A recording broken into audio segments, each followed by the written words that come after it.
This is my final video on the Lenovo Legion 9i. I've had it for a couple of months. This is probably the longest I've had a Lenovo laptop in the 10 plus years that I've been reviewing their products, in part because I was enjoying the crap out of it, but also it's a pretty difficult laptop to review for two reasons. One, it's very expensive, and two, it's also kind of awesome. So when you put those two things together, it typically yields a justification to spend the money on it. But there's two things preventing me from doing that, and like telling you I recommend you spend $3,000+ on this. Number one, you can't. It's just not available anymore, which is a shame because it just came out in October-ish, and it's running on the 4000 series GPUs, which right now are a good deal for other products that are still out there and available. You're seeing massive sales on other Lenovo products as well as other brands that use the 4000 series because the 5000 series are starting to come out. So if you're someone who's looking for maybe the best laptop from a performance perspective from last year in the 15 to 16 inch form factor, that, you know, so you can get a great deal on it, you just can't, okay? So that's a big shame. And the other thing is, it's missing a couple of key features. It just definitely should have these two things if it's going to be sold at this price point. But before we get to that, one quick note. I made two other videos about this laptop. One gave you the tour of the product and the other showed you performance, like live with actual games running. Today, I am gonna show you the laptop all around, but I will not be getting into game performance. So if you want to see that, I'll put a link or something in the description if I can even remember to do that. Okay, so the Legion 9i is like the ultimate souped up Lenovo Legion. It's, you know, compared to other Legion laptops, in particular the Pro series that actually gives you pro performance, this thing is thin. It has the RGB lighting in the front and on the back that you've come to expect from Legion laptops. It has the same design language with the camera microphone array up at the top that also gives you a point to actually lift the laptop up. So if you set it down on the counter and it's time to open up your laptop, you pull from here and you open it up. I did not mean to turn you on. Do not wake up. Okay. Listen, that's weird. You have great I/O. You have your physical camera shutter, a USB-C port on the side, USB-A as well here in the corner.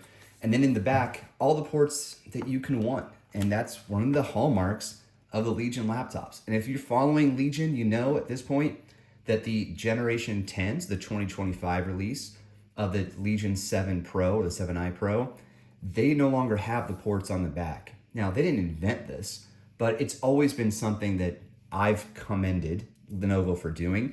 And I think a lot of other reviewers probably too, but more importantly, users, right? People like having ports on the back so that it's easier to use your laptop as your primary device for all things. You can almost basically dock it. I mean, you could dock it if you want, but you can use this back as a docking station or a docking area and just put all of your ports, keep all your cables, you know, behind you, running behind your desk.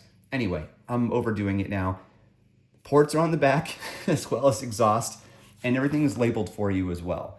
And, you know, one difference though is that the distance between the label on the top and the port itself is greater on the 9i than on the 7 series. So sometimes when I'm peeking over the top and I want to plug things in, I'm actually hitting up here, and I just have to remember, oh no, it's a little bit lower down. But that's the kind of thing that you would learn over time. Okay, on the other side, we have a full-size SD card reader and a headphone jack. So Lenovo thought of everything. This whole design, this is cool, and I think it's unique. I'm not sure if there are other laptops that do this. This is a carbon fiber recycled blah, blah, blah material, but it looks cool. There is no roughness to it. It is smooth as butter.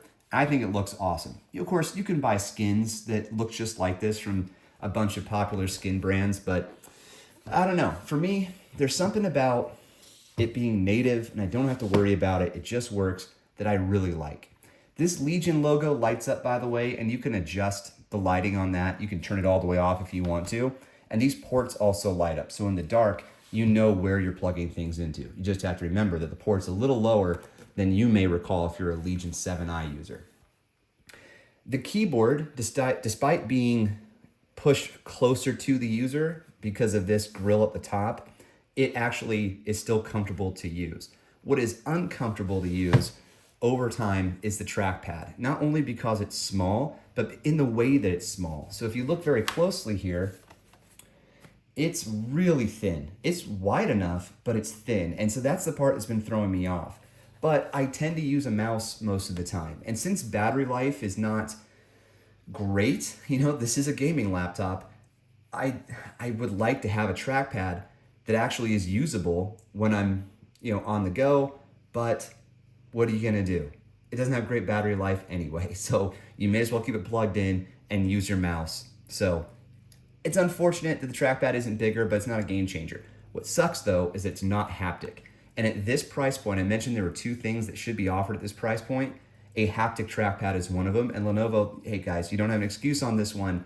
You've been putting haptic trackpads in your laptops for a few years. Remember the Z13 had a haptic motor underneath it, and your new laptops for this year, also a lot of them have haptic trackpad options. Okay, now the keyboard, like I said, it feels very good to type on. It's one of my favorite keyboards out there. And I said it before, for a non-ThinkPad keyboard, it's awesome. There is a fingerprint reader, so that's super cool. But guys, you need Windows Hello facial recognition. This is a $3,000 plus machine. I want to be able to open the lid and just log right in from that. But fingerprint reader is good. It's very reliable, so I can't really complain about that. The display is mini LED, and where this shines is non-gaming use, in my opinion. When I fire up a browser, it is bright, almost too bright, you gotta throttle things down a bit, but it looks really good in that case. When I'm gaming, I actually prefer OLED because of the blacks, but I tend to play games. I play a lot of shooters and Metroidvania games, and I play some Souls-likes like Black Myth Wukong. And those types of games are a lot of dark colors, and the contrasts are pretty intentional. So I'd like to see an OLED instead of a mini LED. But if you want like sick brightness, you're going to get it here. And it is a good display. It's super high resolution as well. I think it's 3000 by 2000. Let me bring that up real quick. It's been a little while since I've looked at this. Yeah, it's 3200 by 2000 resolution. So it is super sharp on this small 16-inch screen. And in that case, that's pretty awesome. It does have a variable refresh rate with a maximum of 165 hertz, and you can change all that by pressing Function R on the Lenovo keyboard. So now it's at 60 to help with battery life. I press Function R again, and it goes back up to 165. And the 165 is super smooth. Lenovo have had a history of putting good displays, even though they're IPS, in their laptops. So cheers, Lenovo, on that one. Okay, also with Function Q, you can change the power mode. So you can go from automatic, which is what I have in here, to turbo. But if you're not plugged in, you can't access turbo. But what you can access is quiet mode. And it does actually work. It does slow things down, cools things down, get quieter, but you still don't squeeze that much battery life out of this thing. Now, I did not do an exhaustive battery test, but if you go down to 60 hertz, you put things in quiet mode, I think you can get about 4 hours out of this machine. If what you're doing is like light productivity use, put the brightness down as well, that's not fantastic. So it kind of forgives the keyboard and trackpad situation, since you're likely just keeping this, home. But, that also kind of sucks because it's a laptop and you'd like to be able to be portable with it. And it's pretty lightweight. I think it weighs 5.5 pounds. I don't know. I haven't looked at the spec sheet in a while, but carrying it just feels good. It's an awesome machine with great materials as far as the build quality is concerned. So I wish I could recommend it, but you can't buy it anyway. So I'm just, going to skip that part. And I will say to Lenovo, this is like a fan service machine, I think. And that's why they probably didn't make a lot of them, and they're not even available anymore because they sold out of the ones they had, I've been following Legion since before it was Legion, when it was like the Y series laptops from Lenovo. And my first Lenovo laptop review had 2 GPUs. It was so cool.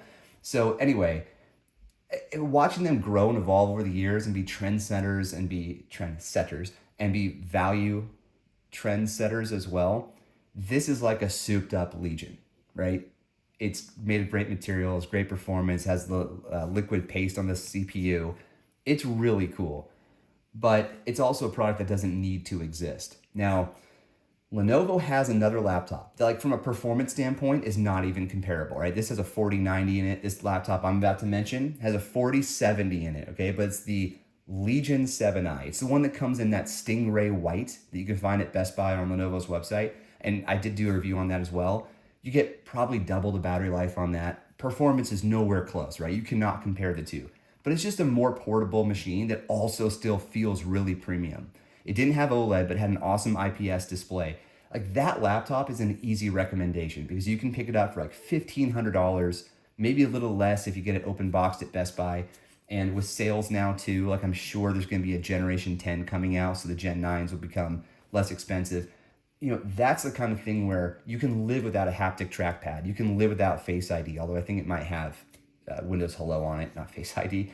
You can, you know, you can live without a carbon fiber top, right? Because, you know, unless you see it and play with it and use it, you probably don't care about it. It's just not like that appealing. Anyway, it's not going to drive purchase decisions. So that's an easy laptop to recommend. It's like watching Lenovo grow and then like create these awesome machines that people clamor for, and then they build this. It's like, yeah, this is a fan service machine where it's a souped up version of all their Legions kind of put together, but it's also out of reach for a lot of people at $3,000+. So thanks Lenovo for sending this over. I'm done making videos on this machine. I will send it back, I promise. It's been a really fun product to use. So thank you all for watching. We'll catch you on the next one. Cheers.